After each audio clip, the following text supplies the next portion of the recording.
Hi, I'm Sharon Hawks, and I'm the author of the book Feed Your Fight. This book is for Black women, breast cancer, and nutrition.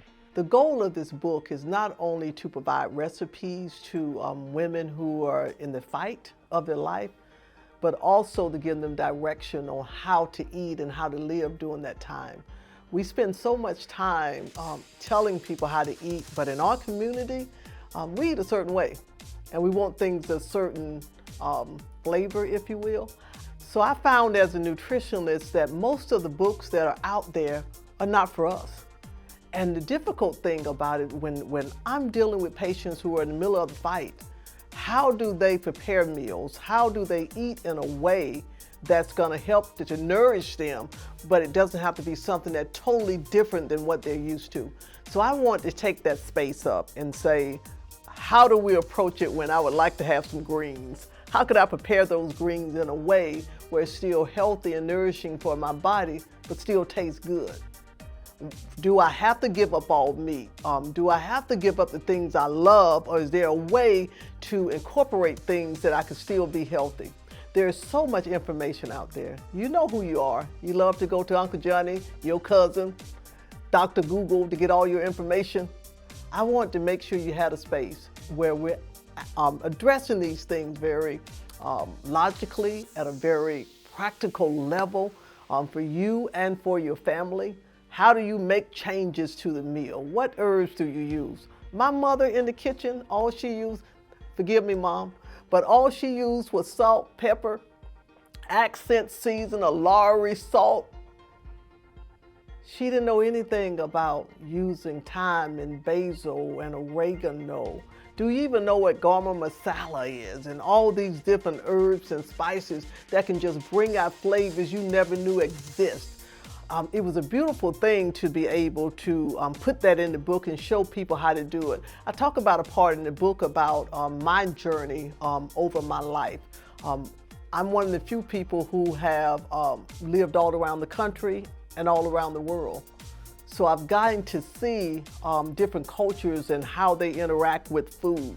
As a retired Air Force officer, I've got to sit in those spaces with the different types of food. What I was fascinated by, that a lot of it is the same. It's all about family, it's all about food, it's all about flavor. A lot of people want to make out soul food to not to be a real thing, just something blacks created and gave it a name, but reality, we have a lot of flair, a lot of flavor to how we eat. And we won't be excused as just someone who learned how to take the leftovers and create something. We created dishes that they savor now. I joke all the time about, not that I eat these a lot of times, but oxtails. I grew up eating oxtails, and we could buy them a gallon of them for a few dollars. Now, all of a sudden, in certain communities, it has become a delicacy. I go to buy oxtail, I'm gonna pay $10 for 2 pieces. Because now they're realizing the flavor of these foods that we were eating, that it wasn't just the scraps. This was actually tasty foods. Now, we also know with a lot of the food that we eat, some unhealthy things have come along with it. Excuse my French, but I like to call some of the food, how we prepare it, food porn, right? We've taken something that was supposed to be good and healthy, and we turned it into something ungodly. When we have greens that we're putting neck bones in it and loaded it up with salt and grease, but then be able to come back and take those same greens and add in onions and peppers and spices and garlic, using low sodium vegetable broth and chicken broth and different flavors without adding all the fat and the salt. It changes the whole game.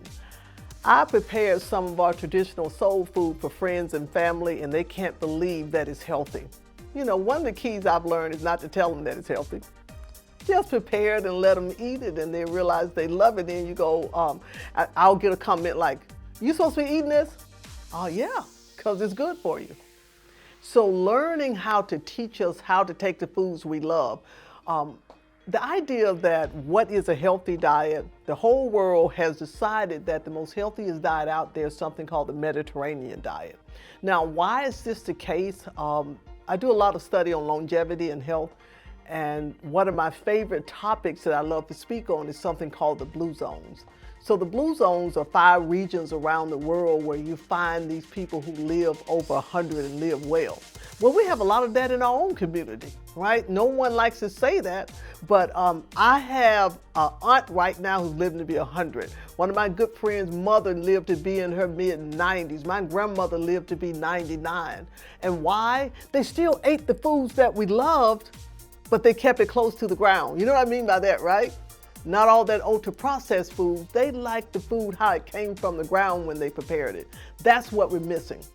So we got to learn how to get back to eating it just like it came out of the ground. The Mediterranean food, the truth is, a lot of the foods that the Mediterraneans, that they eat in the Mediterranean are similar to what we do. I've actually put a section in the book called The Mediterranean Diet with Soul. So showing you how to take the foods that the Mediterranean region would use and transfer it over to what it looks like in the soul food diet. Okay, so they eat chickpeas and they eat certain types of beans. Oh, we love our beans, don't we? We love some black-eyed peas, we love some lima beans, we love some red beans, white beans, you name it, we like it. And the truth is, all of these things are healthy. Okay, so they're eating escarole and some of the other types of greens. Okay, we love our collards and we love our spinach. And so a lot of what we eat is similar. We just need to flip it a little bit. And the biggest thing, turn it from food porn into something healthier. Remove all the things that are making us sick about it and turn it into what it should be. All the basics, the foundation is there. All we got to do is make little changes. And you'll be amazed how we're still to be able to eat our soul food, but up the ante a little bit where it's a little healthier for us. That's my goal in the book, is to kind of give you some ideas of how to do that. And for you who are in the middle of the cancer battle, what do you do when your throat is raw? What do you do when you're nauseous? How do you continue to eat during that time? I want to give some insight on some of the things I've learned working with cancer survivors, I should say cancer thrivers, and what kind of approach did they take.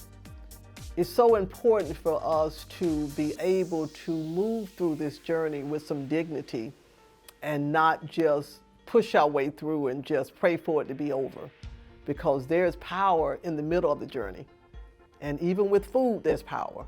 So I want to make sure you have the opportunity to have some dignity in how you're eating and not feeling like someone's looking at you like it's the diet, it's that horrible soul food diet that has made you sick. It's not what made you sick. I love to tell people when I'm doing lectures and talking about this book, the fact that the truth is how you end up with breast cancer, there's a lot of reasons why. But don't blame yourself for part of it. There's so much we don't know. The goal now is to make sure you walk through this in a way that you see the end of the journey as success and not see it as something that should define you, but it's just a part of your journey. That's all it is. And I hope I can be a help with that in the book that I've written.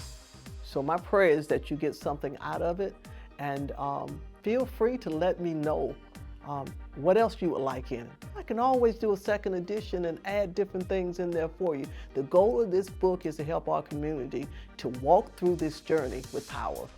We're Black women, right? We're made from stock that no one else has ever seen. We're resilient, and we can do this. And let's do this journey together.